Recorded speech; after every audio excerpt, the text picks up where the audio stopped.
My name is Trish Ware, and I am obsessed with all things pregnancy and birth, and helping you to navigate both the practical and the magical seasons of this journey called motherhood. I'm an all-day coffee-sipping mama of 7. I've had the amazing privilege of delivering many babies in my 15-plus year career as a labor and delivery nurse and as a mama of 7. I'm here to help you take the guesswork out of childbirth so you can make the choices that are right for you and your baby.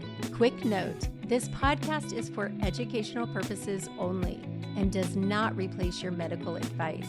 Check out our full disclaimer at the bottom of the show notes.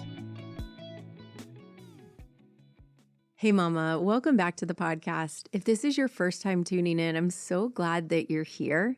Today's episode is one I wish every new mom could listen to before they have their baby, because we're talking about something that so many of us experience after birth, including me, but almost no one wants to say out loud.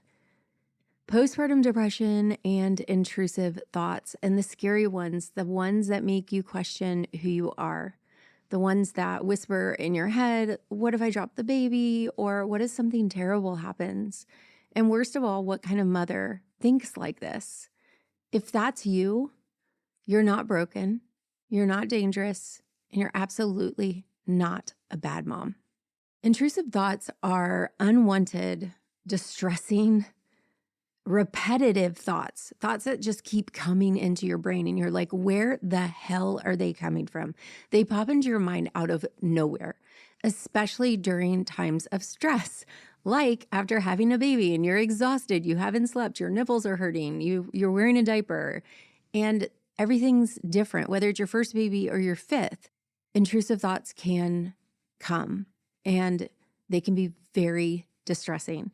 I had them with a couple of my children, but I'll be honest, when I was younger and I had the older boys, no one talked about this. I had no idea that other moms went through this and that it was a part of this experience and that it was normal / not normal, common. Let's say common, but no one talked about it. Now, y'all know I'm a lot older than you. Y'all, I'm old. But when I had the boys, I was very young. I had 1, 2, 3, 4 little boys at home, under 8. And I would have these repetitive thoughts of, what if I drop my baby? What if I fall down the stairs with my baby? Like, what if I suffocate my baby? What if? Like, when I would get in the car, it was a panic hot mess. Like, what if I crash? And I could picture these things. My thoughts were very visual.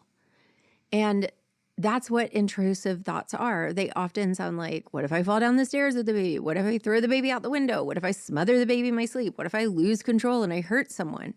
If any of that sounds familiar, take a deep breath. Intrusive thoughts are a symptom. They're not a reflection of who you are. And some of you guys who have been on the journey with me since the beginning of Labor Nurse Mama, you know that my family has gone through a hellish nightmare.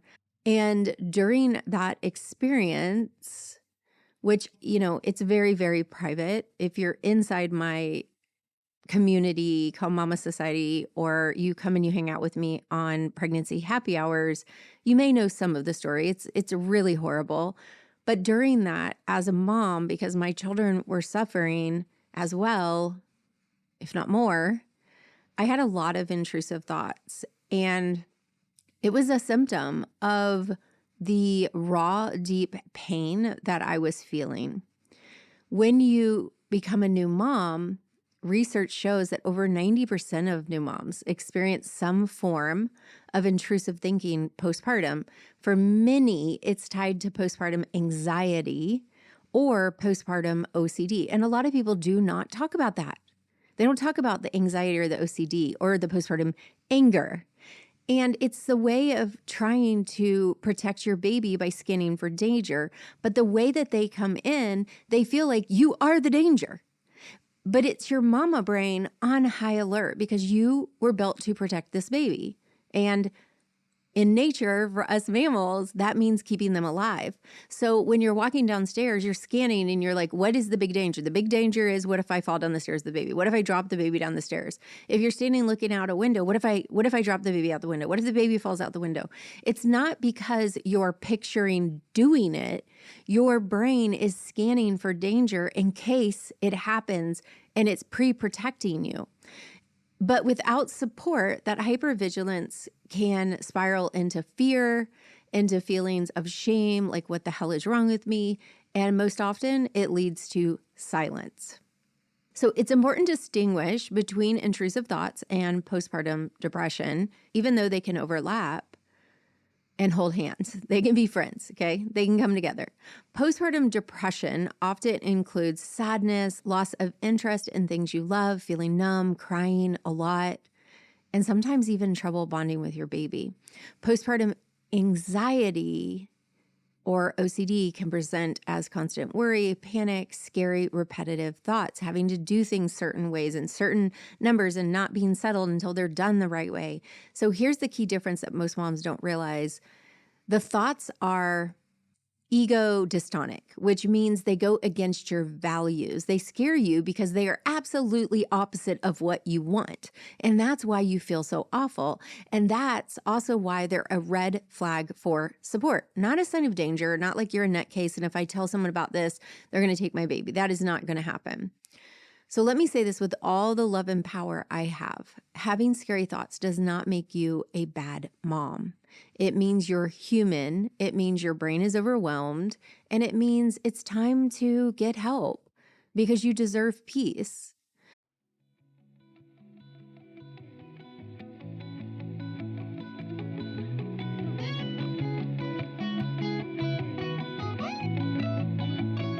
Hey mama, quick pause. This episode is sponsored by BetterHelp. And if there's ever been a moment to talk about this, it's now. Because May is Postpartum Depression Awareness Month. And if you've ever been wondering why you don't feel like yourself after having your baby, or if your mind goes places that scare you and you think, what is wrong with me? I need you to hear me. You're not a bad mom. You're not broken, and you're not alone. I remember after I had Gavin, I had intrusive thoughts. I felt so much shame and thinking I had to just power through it because, this is motherhood. This is what moms tell me. It's hard.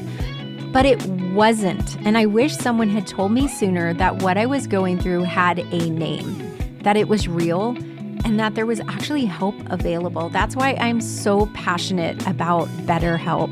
It has helped me so much. It's online therapy that fits your life as a mom. No loading babies in car seats, no waiting rooms. You can just do it in your PJs. Professional licensed therapist on your schedule. And because you're part of this Labor Nurse Mama community, you can head to betterhelp.com/Labor Nurse Mama to save 10% on your first month and get started. Invest in your mental health now because your well-being is also your baby's well-being, and you're not meant to do this alone.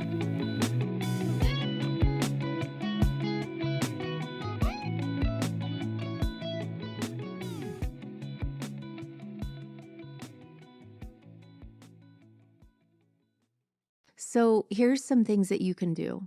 Say it out loud. Shame festers in silence. So it grows. It's nurtured in silence. Find someone you trust, your partner, a provider, a therapist. If you're part of my community, us, me and Ashley, and name the thought. You might say, I keep having these scary thoughts and they don't feel like me. And you'll be surprised how healing it is just to release it from your brain. And I want to share this story. So when we started Calm Mama Society, we did it a lot because we really wanted to have an all-around supportive group for moms, whether they're trying to conceive, pregnant, or postpartum. Selfishly, I didn't want my pregnant mamas who had delivered to leave me because we spend Wednesdays hanging out on Zoom and I get to know them and their families and I was going to miss them. So we were like, you know what, let's extend this to postpartum. Most powerful decision I've made in my business that has created amazing results and impact on lives, including my own. The very first postpartum hangout that we have, I'll never in my life forget it. It is cemented. It is burned into my brain because one of my dear students who's been with me, she's had her third baby. She's had 2 babies with me, and she's now like 2 years postpartum. I don't know, 1 year postpartum. And she's been with me for so long, and we're all on Zoom. You know, some people have their cameras off. Some of the moms are breastfeeding. Some are laying in bed with their babies. And Liz takes this huge, strong step, bold step, courageous step, and shares her intrusive thoughts. And I watched as the cameras popped on one by one, and all these moms are crying. And one of our moms, Cassie, she comes on, she said, "Oh my God, this happened to me today." And she shares, and then another shares, and we're all crying. And for the first time in my life, I realized, oh my gosh, this is what I went through, and I've never spoken about it. Like, I just think I had suppressed it. I had pushed it down so far. So we're all crying. We're all healing together. You'll be so surprised how it is, how healing it is to release it and say it out loud and let go of the scariness of it. So get support, you guys. Get support, whether it's through a community like mine, which if you want to join Calm Mama Society, it's $19 a month, girl. You get to come to 2 or 3 postpartum hangouts, 2 to 3 pregnancy hangouts. We've got a VBAC hangout, and we do EFT tapping every month. We have a library of those in the portal, and you get a portal with over 70 different types of workshop, from before you get pregnant all the way to postpartum, sex life, parenting, mental health, all the things. And I will link to that in the show notes. You can go to labornursemama.com/CMS. I almost said PMS. It's not PMS, it's CMS. The other thing is reach out to a mental health provider who specializes in postpartum. You can check out BetterHelp. We've got a link in the show notes, Postpartum Support International, which is postpartum.net. And what I like about BetterHelp, because I've used that and my children have as well, my older children, when we were going through everything, is you can really narrow down who you want to work with. And it has a directory of providers. You can check out and decide what it is that you want. And if you don't like the therapist, you can actually switch. So I really like that a lot. Therapy, and maybe even medication. A lot of my moms are on medication, and there's literally no shame in that, because you need to reclaim your mind and you need to be able to get through this experience. So one thing I really want to tell you is do not believe the lie in your brain that says you're dangerous. The truth is you're exhausted. You care deeply. You're scanning for danger, girl. You're trying your best. You're still a good mom, even when your mind is stormy. So the grounding techniques that I love to regulate my nervous system, and I wish I had known these then, was EFT tapping. Again, I am certified in EFT tapping. We do it inside the membership. Just the tapping alone is worth hundreds of dollars a month if you went to an EFT tapping therapist, but we do it as part of the $19.99 a month. Deep breathing, sensory resets. Like if you start to have these really scary repetitive thoughts, if you are really struggling, go grab an ice cube and hold it. And while you're holding it, I want you to name 5 things you can see. And you can go through your senses, 5, 4, 3, 2, 1. Even just 90 seconds of slowing your body can calm those cascades of thoughts. You are not alone. And if no one has told you lately, hear it from me, you are not alone. You're not the only one. You're not the worst case story you're telling yourself. You're not scary. You're not a monster. You are sacred. You are not broken. You're becoming the mother that you were destined to be. And this is part of the stinging process. And I'm sorry, again, it's common. I don't want to say normal, but it is very common. And we see you and we love you and we're here for you.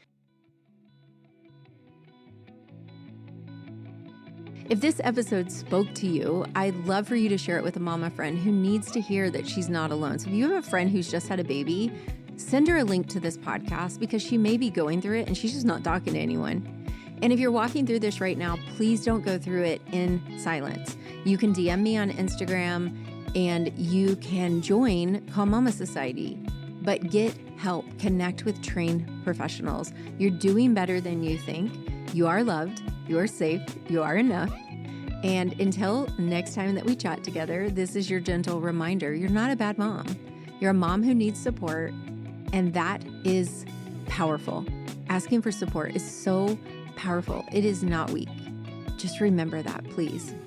As always, please leave a review, leave a comment on Spotify, and subscribe. It means the world to us and it keeps us going. When you leave a review, tell us what you want to hear more of. Tell us what you loved. We want to hear if it landed. Okay, you guys, I'll see you again next Friday. Bye for now.